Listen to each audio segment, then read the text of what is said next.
Influencer Raffaella Del Bianchi dies at age 27 after fatal car accident. Influencer Raffaella Del Bianchi died on October 3rd after she was in a fatal car accident. She was 27. The content creator, who had nearly 30,000 followers on Instagram and was known for fitness and lifestyle content on the platform, was thrown from a vehicle she was driving on the Lix da Cunha highway in Sao Paulo, Brazil, after the car flipped around 5 a.m., multiple local outlets reported. Bianchi was killed in the accident. Her friend and the owner of the car was taken to the hospital after sustaining minor injuries. Bianchi was a mother to an 11-year-old daughter, Julia. She had posted on Instagram just hours before the accident and regularly shared videos from the gym with her daughter and from her vacations on her account. Prominent Brazilian soccer player Caroline Nicole, with whom she was previously in a romantic relationship, and Bianchi's daughter remembered the late internet personality in a joint Instagram post, writing, "Even though we know that one day life will end, we are never prepared to lose someone. Today, heaven gained a piece of what I love most on earth. It hurts to know that I can't hug you anymore, but I feel you in every silence, in every good memory," the pair wrote in Portuguese. "Nothing will erase what we live. Our love doesn't end here. It's just moved places." White Heart. On Instagram, Rafaela's brother, Ryan Del Bianchi, I posted an open letter to the late creator writing, "They say time is able to heal everything, but it's been hard to heal this void in my heart since you left. Even with this pain that won't go away, we try to move forward to honor the amazing, strong, light-filled woman you were. Life gave me you as a gift, and I am only grateful for every word and every gesture, for all the affection and love," he continued. "I wanted many more days and years by your side." Adriano Del Bianchi, who was related to Raffaella, also posted a tribute, writing, "I didn't have time to say a word to you. I feel so much pain and a great loss to know that you won't come back to us. I will never forget you in my life. You carry it on my chest for the rest of my life." The story of Raffaella Del Bianchi is one of radiant life, sudden loss, and the echoes of a spirit that continues to inspire long after its departure. Her death, at just 27 years old, has shaken the digital and human world alike. Not merely because she was a beloved influencer, but because she was a symbol of hope, authenticity, and joy in an increasingly disconnected age. Raffaella's life reminds us that the true measure of influence isn't found in follower counts or viral views. It lies in the genuine emotional bonds we create with others. Through her fitness videos, candid posts, and heartfelt words about motherhood, she built a bridge between herself and her community. For thousands, she wasn't just another online figure. She was a source of strength on difficult days, a reminder to keep moving, to smile, to love. Her sudden death on the quiet Sao Paulo highway is a haunting reminder of how fragile existence can be. One moment she was sharing glimpses of her mourning. Hours later, the world was mourning her absence. Life, in all its beauty, is also painfully unpredictable, and Raffaella's passing underscores how quickly the ordinary can turn extraordinary, how a single second can change countless lives. Yet, in that tragedy, something profound emerges, a collective rediscovery of love, memory, and gratitude. As her family and friends pour out their grief in open letters and tributes, they remind us of the deep humanity that exists behind every digital screen. Her brother Ryan's words, written through tears, capture that ache perfectly. "Life gave me you as a gift, and I am only grateful for every word and every gesture." That sentiment has now become the anthem of her remembrance. For her daughter Julia, Raffaella's legacy lives on in every smile, every movement, every story told about her mother's kindness and fire. Though she must grow up without her mother's physical presence, she inherits something just as enduring, the world's collective love for Raffaella and the knowledge that her mother's light touched countless souls. In the broader digital landscape, Raffaella's passing also prompted a vital reflection on the paradox of modern fame. Social media allows us to live forever through our images, but it also makes our deaths more public, our grief more communal. Her Instagram remains a living monument, a place where followers revisit her laughter, her warmth, and her love. Every photo is now both a relic and a revelation, a celebration of life and a reminder of its impermanence. But perhaps the most powerful lesson Raffaella leaves us is the importance of presence. Her life, though brief, was vivid, filled with movement, affection, and authenticity. She showed that even in a fast-paced, filtered world, it is possible to live with sincerity. Her story encourages everyone, influencers and followers alike, to cherish every sunrise, every conversation, and every chance of love without hesitation. Her digital afterlife now serves as a beacon. People continue to visit her page not only to mourn but to draw strength from her words, her images, her spirit. She lives on the stories told about her, in her daughter's laughter, in the way her community chooses to carry her light forward. In the end, Raffaella Del Bianchi's life was a message to live boldly, to love deeply, and to be unapologetically yourself. Though her journey was tragically short, it was also profoundly meaningful. Her story is not one of an ending, but of transformation, a passage from the physical to the eternal, from presence to remembrance. As the world scrolls through her memories, one truth remains clear.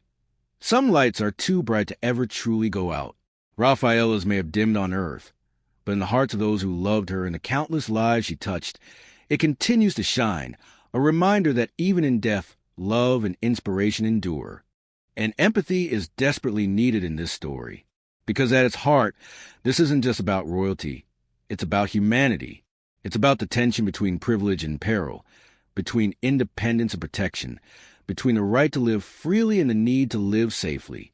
The image of Harry standing in a London venue, surrounded by admirers yet moments away from potential danger, encapsulates that paradox perfectly. He is visible yet isolated, powerful yet exposed, famous yet somehow forgotten by the very system that raised him. This incident also invites a broader reflection on celebrity culture itself.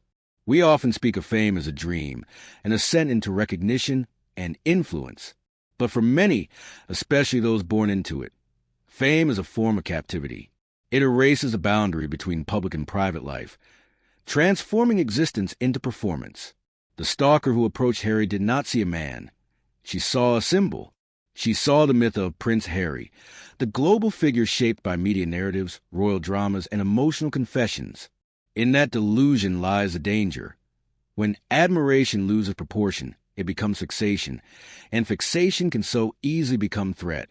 For the public, it's tempting to view these moments as spectacles, another royal story, another headline. But behind every image of Harry smiling and event lies an undercurrent of tension. Every handshake is monitored, every step rehearsed for security. What should be ordinary human interaction is transformed into calculated risk management. Living like that takes a toll, not only on the body, but on the mind. It breeds anxiety, distrust, and fatigue. For someone already carrying deep emotional scars, it can feel like a return to the very trauma he spent years trying to escape. This is perhaps the cruelest irony of all. The same openness that made Harry a modern, relatable royal, his willingness to talk about mental health, trauma, and vulnerability, is also what now exposes him to greater emotional and physical danger. The world listens to him, but not all who listen have good intentions. For some, his visibility is an invitation. For others, a provocation. The more he speaks, the more he stands out. And the more he stands out, the greater his risk becomes. The question, then, is not simply whether the government should reinstate his security. The deeper question is what kind of society we are building, one that values transparency and vulnerability, or one that punishes those who step outside traditional power structures. If independence means forfeiting safety, then the message to every public figure, royal or not, becomes chillingly clear. Obedience buys protection. Autonomy earns exposure. There is still time to correct this imbalance. The British government and royal institution could revisit their protocols for high-risk figures, creating a framework that separates protection from status. Security, after all, should not be political. It should be pragmatic. Whether Harry returns to royal duties or not, his existence as a symbol of the crown makes him a national concern. Ignoring that reality is not only negligent but potentially catastrophic. In the meantime, Harry's life continues at a strange crossroads, half Californian calm, half British chaos.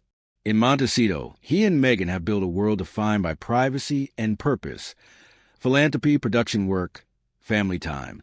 Yet each trip back to UK pulls him into the storm he thought he'd left behind.